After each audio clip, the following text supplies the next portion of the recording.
नमस्कार, स्वागत है आप सभी का। मैं हूं हिमांशु और आप देख रहे हैं हलचल इंडिया। बेबाक खबर तेज असर। आइए नजर डालते हैं आज की खबरों पर। नमस्कार, आप देख रहे हैं हलचल इंडिया और मैं हूं आपके साथ गोपी सैनी।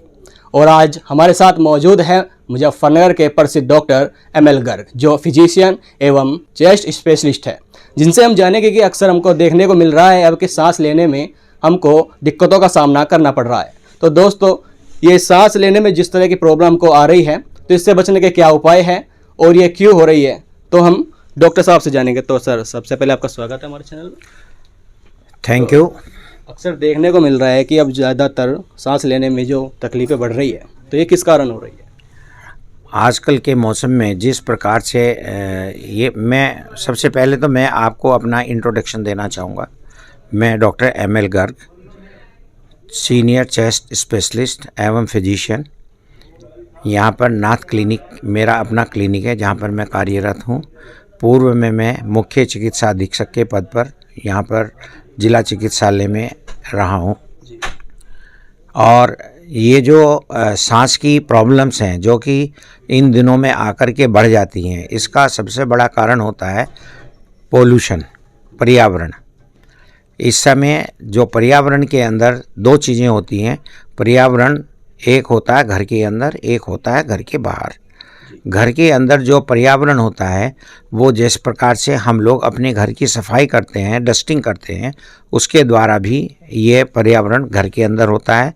दूसरा किचन से पर्यावरण होता है, जिसमें कि हम लोग दाल सब्जियों में जो छौंका लगाते हैं उसकी वजह से भी दिक्कतें बढ़ती हैं। तीसरा होता है कि घरों के अंदर जब हम लोग पूजा वगैरह करते हैं, उसमें धूप बत्ती अगरबत्ती जलाते हैं, उसकी वजह से भी दिक्कतें बढ़ती हैं। चौथी चीज़ होती है कि हम लोग घरों के अंदर जब हवन करते हैं, हवन का जो धुआं होता है वो भी पर्यावरण पैदा करता है, जिसकी वजह से कि सांस के जो मरीज़ होते हैं उनको परेशानियां होती हैं और उनकी परेशानी बढ़ जाती है। इसी प्रकार से जो आउटडोर होता है, बाहरी जो पर्यावरण है, बाहरी पर्यावरण के अंदर जैसे कि आजकल देखने में आता है कि हर गली में, मोहल्ले में, हर सिटी के अंदर ज़ोर शोर से कंस्ट्रक्शन वर्क चल रहा है। कंस्ट्रक्शन वर्क के चलने से धूल मिट्टी अवश्य उड़ती है और उसके अंदर जो कण होते हैं जिनको पार्टिकुलेट मैटर कहते हैं, उनका साइज़, जिनका साइज़ 2.5 से कम होता है, वो हमारी सांस की नलियों के अंदर जो बारीक नलियां होती हैं उनके अंदर पहुंच जाते हैं और वहां पर जाकर के वो एलर्जी पैदा करते हैं, जिससे कि सांस के रोगियों की संख्या बढ़ जाती है। और ये भी देखने में आया है कि इन दिनों में सांस की मरीजों की संख्या अक्सर बढ़ती है। चूँकि इस मौसम में कोहरा भी होता है, उस कोहरे के अंदर भी ये धूल के कण जो होते हैं और साथ साथ धुएं के जो कण होते हैं जिनका साइज़ 2.5 माइक्रोन से कम होता है, वो धुंध के अंदर अपना अस्तित्व बना लेते हैं और वो कण ऊपर ही जमा होते रहते हैं, जिसकी वजह से कि स्मोक डेवलप होता है। स्मोक का मतलब होता है धुआं प्लस कोहरा, दोनों चीज़ें मिल करके स्मोक बनाती हैं। और इसका सबसे बड़ा कारण जो होता है, जो पंजाब और हरियाणा के अंदर पराली जलाई जाती है, वो भी एक इसका बहुत बड़ा कारण है, जिसकी वजह से कि सांस के मरीजों की अधिकता बढ़ जाती है। तो इस प्रकार से कुल मिलाकर के अगर हम देखें तो इन दिनों में सांस के मरीजों की संख्या बढ़ जाती है। दूसरे, इन दिनों में ये भी होता है कि मौसम बदलता है और मौसम बदलने के अनुसार हमारे पेड़ पौधे भी उसी मौसम के अंदर उगते हैं और उनके अंदर जो परागकण होते हैं वो भी हवा के अंदर फ्लोट करते हैं और वो भी हमारे सांस की नलियों में पहुंच करके एलर्जी पैदा करते हैं, जिसकी वजह से भी सांस के मरीज हमारे बढ़ जाते हैं। इनके लिए बचाव का एक सबसे अच्छा साधन यही है कि हम लोग जब भी घर से बाहर निकलें तो मास्क लगा करके जाएं, नंबर 1। नंबर 2, जब भी हम लोग घर से बाहर निकलें तो हम लोग जो है, जब सूरज निकल जाता है और कोहरा छट जाता है, उसके बाद ही हम लोग घर से बाहर निकलें। स्पेशली वो लोग जिनको कि सांस की बीमारी होती है, वो लोग बाहर निकलें धूप निकलने के बाद। और इसके साथ साथ अपने खिड़की और दरवाजे भी बंद रखें, और अगर खिड़की दरवाजे बंद नहीं रख सकते हैं तो उनके ऊपर पर्दे लगाएं और पर्दे लगा करके उनको पर्दों को लगाएं, जिससे कि धूल के कण, जो कि छोटे कण होते हैं जिनका कि हम लोगों को आभास भी नहीं होता है, वो हमारे घर के अंदर पहुंच करके हमारी सांस की बीमारी के रोगियों को बढ़ा देते हैं। इस प्रकार से बचाव के लिए ये साधन है कि हम लोग अपने जो सांस की नलियों के बचाव के लिए हम लोगों को अपने नाक और मुंह पर कपड़ा ढक करके रखना चाहिए या मास्क लगाना चाहिए।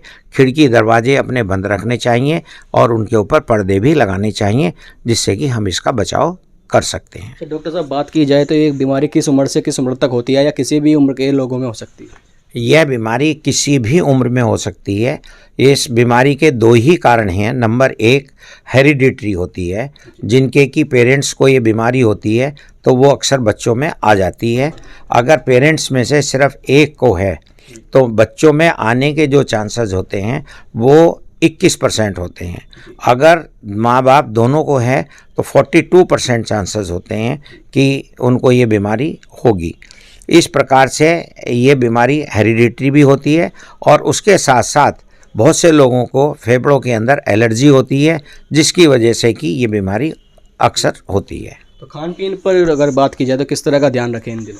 खान पीन पर अगर हम सोचें तो खान पीन पर ऐसी जो चीज़ें जो कि फास्ट फूड हैं स्पेशली, उन पर बिल्कुल भी ध्यान न दें, उनको बिल्कुल भी न खाएं, नंबर एक।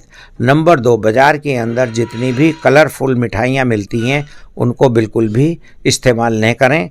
तो इस प्रकार से हम लोग अपने खान पीन पर भी ध्यान रख सकते हैं और ज़्यादा से ज़्यादा हम लोग ड्राई फ्रूट के अंदर बादाम और अखरोट और पिस्ता इसका इस्तेमाल करें और उसके साथ साथ किशमिश का भी इस्तेमाल करें।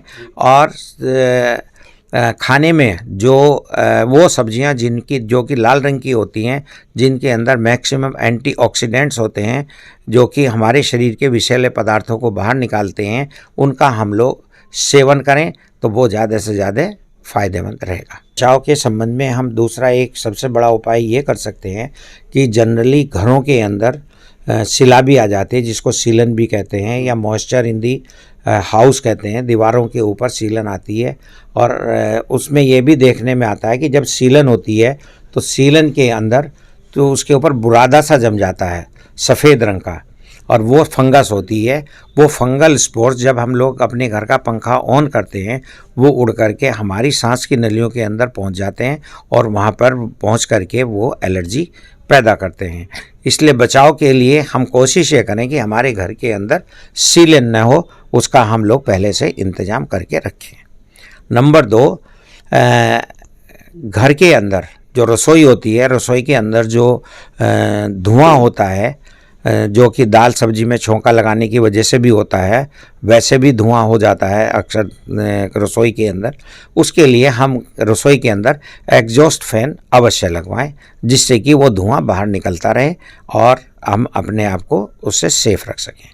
तो हमारे साथ थे डॉक्टर एमएल गर्ग, जिन्होंने बताया कि सांस से संबंधित बीमारियां किस कारणों से होती है और इसके क्या बचाव के उपाय है जो करके हम इनसे बचा जा सकते हैं। तो हमारे साथ कुछ पेशेंट भी यहाँ पर मौजूद हैं, इनसे हम जानकारी लेंगे किस बीमारी से संबंधित ये डॉक्टर साहब से परामर्श लेना आए हैं। तो क्या नाम है मैम आपका?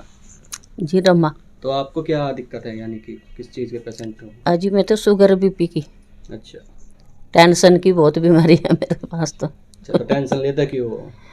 हैं जी, टेंशन सांस वाले मरीज को बुलाओ। मैं तो सांस की बीमारी नहीं है जी, मुझे तो वैसी बीमारी है। तो डॉक्टर साहब सही परामर्श देते हैं? हाँ जी, बिल्कुल सही इलाज चल रहा है। जी 10-12 साल हो गए, जी ज़्यादा ही हो गए, बल्कि इन्हीं का इलाज चल रहा है, वो तो सही चल रही इनके इलाज से। जी, यानी दवाइयाँ देती है आराम? हाँ जी, बहुत आराम दे। जी 10-12 साल हो गए, 12-13 साल इनके पास आता हुआ, इन्हीं की दवा से आराम हो रहा। और कहीं तो नहीं आराम लगता जी, इन्हीं के पास आऊँ, इन्हीं से ही आराम लगा। तो प्रसिद्ध है, बहुत अच्छे डॉक्टर हैं जी, हैं प्रसिद्ध डॉक्टर हैं, बहुत अच्छे डॉक्टर हैं। तो सांस से संबंधित होने वाली बीमारियों के भी पेशेंट हमारे साथ मौजूद है। तो क्या नाम है जी आपका? राजपाल सिंह। किस तरह की दिक्कत है आपको? में खांसी, हम्म सांस फूलना, हम्म ये कब से हो रही है ये? तो काफ़ी टाइम से है। अब कहाँ पे आए हो आप? इनके पास है डॉक्टर साहब। डॉक्टर साहब के पास आए तो किस तरह का परामर्श देते हैं और किस तरह का इनको अगर ये दवाइयाँ देते हैं, लिख कर देते हैं, तो दवाई लेते भी होगे आप, आराम लगता है? हाँ आराम लगेगी। अच्छा, तो कब से आ रहे हो आप यहाँ पे? शायद ऐसे हो गए 14-15 महीने। अच्छा, तो जब से आराम है। हाँ जी। तो पेशेंट से भी हमने बात की है कि डॉक्टर साहब से परामर्श लेने के बाद जो दवाई ये लिख कर देते हैं और खाने के बाद उनको आराम जरूर मिलता है। तो मैं गोपी सैनी, हलचल इंडिया, मुजफ्फरनगर। वक्त हो चला है आपसे विदा लेने का। कल फिर होंगे हाजिर कुछ नई और ताज़ा खबरों के साथ। तब तक के लिए दीजिए हमें इजाजत। नमस्कार। देखते रहिए हलचल इंडिया, बेबाक खबर तेज असर।